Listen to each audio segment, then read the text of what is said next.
اب یہ جو میرا ایک طریقہ ہے نا کہ آیت کو آیت سے ریلیٹ کر کے نتیجہ دے دوں، تو اس کا ایک سبب ہے. اس کا سبب یہ ہے کہ جب سے بزرگوں نے یہ طے کیا کہ قرآن کافی ہے،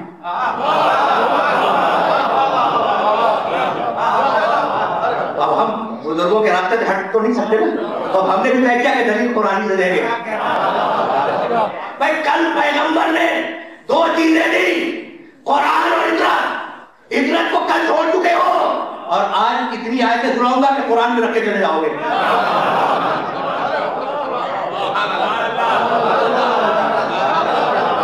سورہ حلقہ شہزادی کی شان میں نازل ہوا نا، شہزادی اس کے خاندان کی شان میں. اب کون واقف نہیں ہے شان نزول حلقہ سے؟ امام راضی نے بھی ذکر کیا ہے، علامہ ابو سعود نے بھی اپنی تفسیر میں اسے تحریر فرمایا ہے. یعنی درر منصور میں جلال الدین سیوطی رحمۃ اللہ علیہ نے بھی اس واقعے کو لکھا ہے. کون ہے جن نے واقعے کو نہیں لکھا؟ اور واقعے درخواست واقعی میں ان کے واقعے پر رکنا ہی نہیں. لیکن سرسری طور پر کروں نا، حسنین بیمار ہوئے سب جانتے ہیں، آئے پیغمبر عیادت کے لیے سب جانتے ہیں.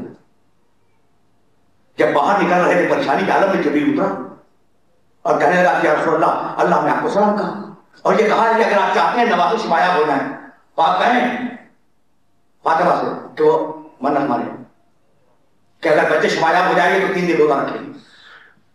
پیغمبر پڑھ کے شہزادی سے کہا کہ بیٹی اگر چاہتی ہے کہ بچے اچھے ہو جائیں منت مان. فاطمہ زہرا نے منت مانی، سب جانتے ہیں. علی موجود تھے، انہوں نے بھی منت مانی. بچے لیٹے ہوئے تھے، انہوں نے بھی منت مانی. گھر کی کبھی جلزہ دروازے کا پردہ کھانے ہوئے کھڑی تھی، اس نے بھی منت مانی. بچے شفایاب ہوئے. میں بہت تیزی سے بات سے گزر گیا. بچے شفایاب ہوئے. جب شفایاب ہوئے تو پیغمبر اب دیکھنے کے لیے آئے بچوں کو. تعظیم کے لیے بچے کھڑے ہوئے. اتنے کمزور تھے کہ جب تعظیم کے لیے کھڑے ہوئے تو پنڈلیاں تھرتھرا رہی. کہا بیٹی ان کی حالت کیوں ہے؟ کہا بابا گھر میں کھانے کو کچھ نہیں. کہا میرے گھر میں منگا دیا ہوتا. کہا بابا مانگتے ہوئے شرم کرتے. یہ جملے ہیں جو حوالے میں نے دیے نا، یہ ساری کتابوں میں یہ جملے ہیں. یہودی کے یہاں جو منگوائے کبھی پھر رکھ کروں گا تفصیلات کو. صاف کیا ایک حصہ، روٹیاں پکائی. اب منت پوری ہو رہی، روٹیاں پکائی. کھانے کے لیے پورا خاندان بیٹھا. جب لے جا رہے تھے لقموں کو اپنے منہ کی طرف، تو اس وقت کسی نے دروازے پہ آواز دی کہ اے اہل بیت محمد، میں مساکین مدینہ میں سے ایک مسکین، کبھی ڈیٹیل انشاءاللہ آپ کروں گا، اور میں بھوکا ہوں، مجھے کھانے کے لیے دے دو. اے اہل بیت محمد. مسکین نے بھی یہی جملہ کہا، یتیم نے بھی یہی جملہ کہا دوسرے دن، اسیر نے تیسرے دن یہی جملہ کہا، اے اہل بیت محمد. ازواج کے بھرے ہوئے حجروں کے درمیان ایک فاطمہ کھوجنا، لیکن مسکین بھی سمجھتا ہے کہ اہل بیت وہ نہیں ہے. یہ مسکین سمجھ جائے، یتیم سمجھ جائے، اسیر سمجھ جائے اور مسلمان نہ سمجھے تو شکایت ہوتی ہے نا. روٹیاں دی سورہ اترا. بہت تیزی سے جا رہا ہوں. یوفون بالنذر، میں ٹھنڈے سے سن گیا. وَيَخَافُونَ يَوْمًا كَانَ شَرُّهُ مُسْتَطِيرًا وَيُطْعِمُونَ الطَّعَامَ عَلَىٰ حُبِّهِ مِسْكِينًا وَيَتِيمًا وَأَسِيرًا إِنَّمَا نُطْعِمُكُمْ لِوَجْهِ اللَّهِ لَا نُرِيدُ مِنكُمْ جَزَاءً وَلَا شُكُورًا. بہت توجہ ہے. یہ وہ ہے، اب دیکھیں کیسے تفصیلات خالی کرتا ہے قرآن. یہ وہ ہے کہ منت مانگتے ہیں تو پورا کرتے ہیں اسے. وَيَخَافُونَ يَوْمًا كَانَ شَرُّهُ مُسْتَطِيرًا. بھائی بہت توجہ رہے اور قیامت کا خوف رکھتے ہیں. وَيُطْعِمُونَ الطَّعَامَ عَلَىٰ حُبِّهِ، اس کی محبت میں کھانا کھلاتے ہیں. کس کو؟ مسکیناً وَيَتِیمًا وَأَسِیرًا. اچھا نیت کیا ہے؟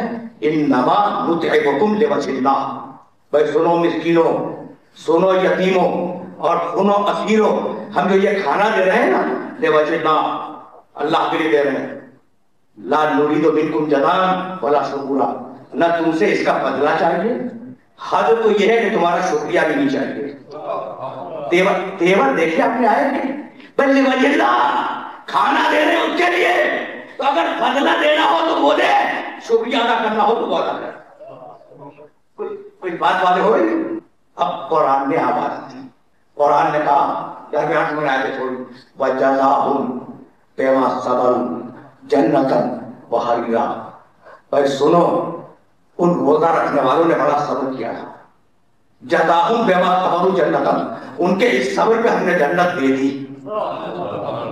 نہیں رک جائیں، علماء بھی تشریف فرما ہے، اور ظاہر ہے کہ خطہ عرب میں گفتگو ہو رہی ہے، اور میرا کون زیادہ سننے والا ہے جو جزا اور جزی کے فرق سے واقف نہ ہو۔ جزا دے دی، یجزی دے گا، لیکن فرق محسوس ہو رہا ہے؟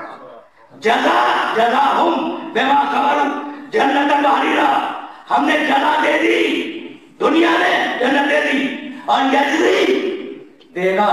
سورہ صافات قرآن مجید کا 37واں سورہ، سلام سلام علی نوح فی العالمین انا کذالک نجزی المحسنین انہ من عبادنا المؤمنین، سلام علی ابراہیم کذالک نجزی المحسنین انہ من عبادنا المؤمنین، سلام علی موسیٰ وہارون انا کذالک نجزی المحسنین انہما من عبادنا المؤمنین۔ سلام علیہ پر، سلام علیہ پر عالمین میں، ہم نجزی المحسنین، نوح کو قیامت میں جزا دیں گے۔ سلام ابراہیم کو، ہم ابراہیم کو قیامت میں جزا دیں گے، ابراہیم ہمارا مومن بندہ تھا۔ سلام موسیٰ پر، سلام ہارون پر، ہم موسیٰ اور ہارون کو قیامت میں جزا دیں گے۔ انہما من عبادنا المؤمنین، یہ دونوں ہمارے مومن بندے تھے۔ نوح کو جزا ملے قیامت میں، ابراہیم کو جنت ملے قیامت میں، موسیٰ کو جنت ملے قیامت میں، ہارون کو جنت ملے قیامت میں، اور آل محمد جزاؤں بما صبروا دنیا ہی میں دے دی۔ اب جسے چاہے داخل کرو، جسے چاہے روکو۔